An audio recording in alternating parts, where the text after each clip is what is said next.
ಇಂದು ಆಷಾಢ ಮಾಸದ ಅತ್ಯಂತ ಪವಿತ್ರವಾದಂತಹ ಮೊದಲ ಶುಕ್ರವಾರ. ಸಾಮಾನ್ಯವಾಗಿ ಆಷಾಢ ಮಾಸದಲ್ಲಿ ಶುಭ ಕಾರ್ಯಗಳನ್ನು ಮಾಡುವುದಿಲ್ಲ. ಆದರೆ ಧರ್ಮಶಾಸ್ತ್ರಗಳ ಪ್ರಕಾರ ಆಷಾಢ ಶುಕ್ರವಾರದಂದು ಮಹಾಲಕ್ಷ್ಮಿ ಮತ್ತು ಚಾಮುಂಡೇಶ್ವರಿ ಆರಾಧನೆ ಮಾಡುವುದಕ್ಕೆ ಕೋಟಿಪಟ್ಟು ಹೆಚ್ಚಿನ ಶಕ್ತಿ ಇರುತ್ತದೆಯಂತೆ. ಇಂದಿನ ಈ ದಿನ ಮನೆಯಲ್ಲಿ ದೀಪ ಹಚ್ಚಿ ಪೂಜೆ ಮಾಡುವುದರಿಂದ ಮನೆಯ ದಾರಿದ್ರ್ಯವೆಲ್ಲ ದೂರವಾಗುತ್ತದೆಯಂತೆ. ಸ್ನೇಹಿತರೆ, ಇಂದು ಸಂಜೆ ನಿಮ್ಮ ಮನೆಯ ಪೂಜಾ ಕೋಣೆಯಲ್ಲಿ ಲಕ್ಷ್ಮೀ ದೇವಿಯ ಮುಂದೆ ತುಪ್ಪದ ದೀಪವನ್ನು ಹಚ್ಚಿ ಕೆಂಪು ಬಣ್ಣದ ಹೂಗಳನ್ನು ಅರ್ಪಿಸಿ. ಆಷಾಢ ಶುಕ್ರವಾರದ ಈ ಪೂಜೆಯ ದಿನದಂದು ಹೆಚ್ಚಿನ ಲಾಭಗಳಿವೆ. ಮನೆಯಲ್ಲಿ ದೀರ್ಘಕಾಲದಿಂದ ಇರುವಂತಹ ಸಾಲಬಾಧೆ ತೀರುತ್ತದೆ. ವ್ಯಾಪಾರ ಮತ್ತು ಉದ್ಯೋಗದಲ್ಲಿ ಧನಲಾಭ ಉಂಟಾಗುತ್ತದೆ. ಮನೆಯಲ್ಲಿದ್ದಂತಹ ನಕಾರಾತ್ಮಕ ಶಕ್ತಿ ದೂರವಾಗಿ ದೃಷ್ಟಿ ದೋಷ ನಿವಾರಣೆಯಾಗಿ ಸುಖ ಶಾಂತಿ ಸಮೃದ್ಧಿ ನೆಲೆಸುತ್ತದೆ. ಇದೆಲ್ಲ ಸಾಧ್ಯವಾಗಬೇಕಾದರೆ ಮಂತ್ರದ ಜಪ ಮಾಡಲೇಬೇಕು. ಭಕ್ತಿಯಿಂದ ಪೂಜೆ ಮಾಡಿ ತಾಯಿಯನ್ನು ಸ್ಮರಿಸಿ ನೀವು ಮಂತ್ರಗಳನ್ನು ಪಠಿಸಿದರೆ ನಿಮ್ಮೆಲ್ಲ ಇಷ್ಟಾರ್ಥಗಳು ಆದಷ್ಟು ಶೀಘ್ರವಾಗಿ ಈಡೇರುತ್ತವೆ.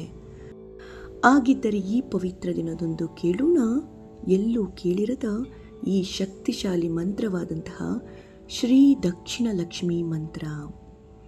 ಎಲ್ಲ ಕೆಲಸದಲ್ಲೂ ಯಶಸ್ಸನ್ನು ತಂದುಕೊಡಲಿ ಎಂದು ಕೇಳಿಕೊಳ್ಳುತ್ತಾ ತಾಯಿಯ ಸ್ಮರಿಸುತ್ತಾ ಈಗ ಕೇಳೋಣ ಈ ಮಂತ್ರವನ್ನು 21 ಬಾರಿ ಭಕ್ತಿ ಭಾವದಿಂದ ಶಾಂತ ಚಿತ್ತದಿಂದ ಈಗ ಆಲಿಸಿ.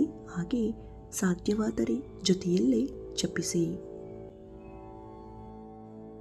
ಓಂ ಹ್ರೀಂ ಕ್ಲೀಂ ದಕ್ಷಿಣ ಲಕ್ಷ್ಮೀ ಸರ್ವಜನ ವಶಂಕರ್ಯೇ ಧನಧಾನ್ಯ ಸಮೃದ್ಧಿ ದೇಹಿ ದೇಹಿ ಸ್ವಾಹಾ.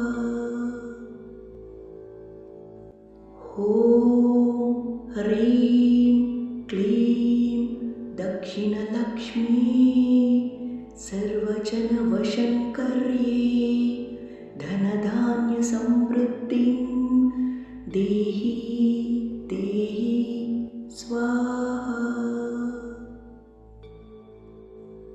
ಓಂ ಹ್ರೀಂ ಕ್ಲೀಂ ದಕ್ಷಿಣ ಲಕ್ಷ್ಮೀ ಸರ್ವಜನ ವಶಂಕರ್ಯೇ ಧನಧಾನ್ಯ ಸಮೃದ್ಧಿ ದೇಹಿ ದೇಹಿ ಸ್ವಾಹಾ. ಓಂ ಹ್ರೀಂ ಕ್ಲೀಂ ದಕ್ಷಿಣ ಲಕ್ಷ್ಮೀ ಸರ್ವಜನ ವಶಂಕರ್ಯೇ ಧನಧಾನ್ಯ ಸಮೃದ್ಧಿ ದೇಹಿ ದೇಹಿ ಸ್ವಾಹಾ. ಓಂ ಹ್ರೀಂ ಕ್ಲೀಂ ದಕ್ಷಿಣ ಲಕ್ಷ್ಮೀ ಸರ್ವಜನ ವಶಂಕರ್ಯೇ ಧನಧಾನ್ಯ ಸಮೃದ್ಧಿ ದೇಹಿ ದೇಹಿ ಸ್ವಾಹಾ.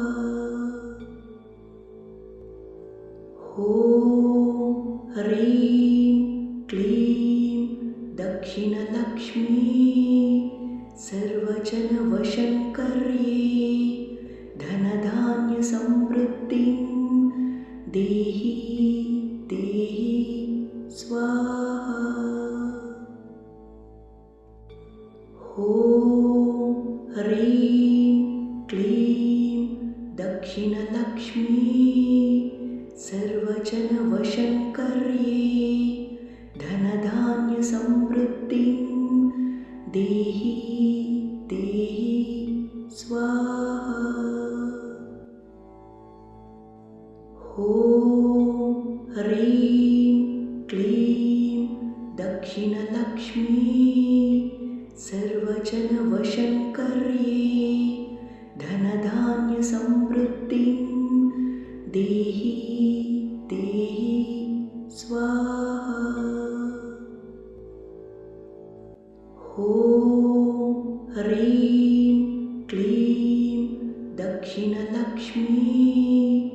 सर्वजनवशङ्कर्ये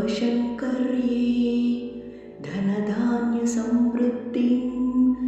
देहि देहि स्वाहा। ॐ ह्रीं क्लीं दक्षिणलक्ष्मी सर्वजनवशङ्कर्ये धनधान्यसमृद्धिं देहि देहि स्वाहा। ॐ ह्रीं क्लीं दक्षिणलक्ष्मी सर्वजनवशङ्कर्ये धनधान्यसमृद्धिं देहि देहि स्वाहा। ॐ ह्रीं क्लीं दक्षिणलक्ष्मी सर्वजनवशङ्कर्ये धनधान्यसमृद्धिं देहि देहि स्वाहा।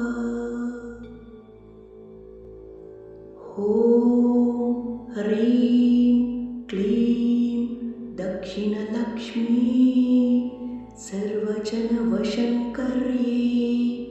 धनधान्यसमृद्धिं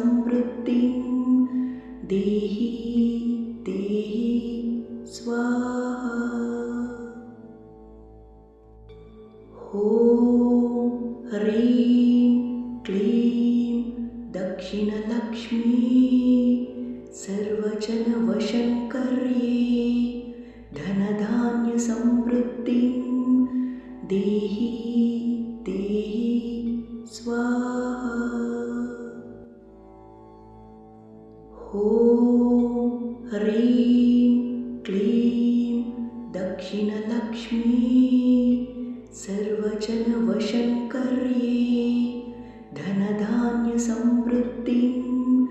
देहि देहि स्वाहा। ॐ ह्रीं क्लीं दक्षिणलक्ष्मी सर्वजनवशङ्कर्ये धनधान्यसमृद्धिं देहि देहि स्वाहा। ॐ ह्रीं क्लीं दक्षिणलक्ष्मी सर्वजनवशङ्कर्ये धनधान्यसमृद्धिं देहि देहि स्वाहा। ॐ ह्रीं क्लीं दक्षिणलक्ष्मी सर्वजनवशङ्कर्ये धनधान्यसमृद्धिं देहि देहि स्वाहा। ॐ ह्रीं क्लीं दक्षिणलक्ष्मी सर्वजनवशङ्कर्ये धनधान्यसमृद्धिं देहि देहि स्वाहा। ॐ ह्रीं क्लीं दक्षिणलक्ष्मी सर्वजनवशङ्कर्ये धनधान्यसमृद्धिं देहि देहि स्वाहा। ॐ ह्रीं क्लीं दक्षिणलक्ष्मी सर्वजनवशङ्कर्ये धनधान्यसमृद्धिं देहि देहि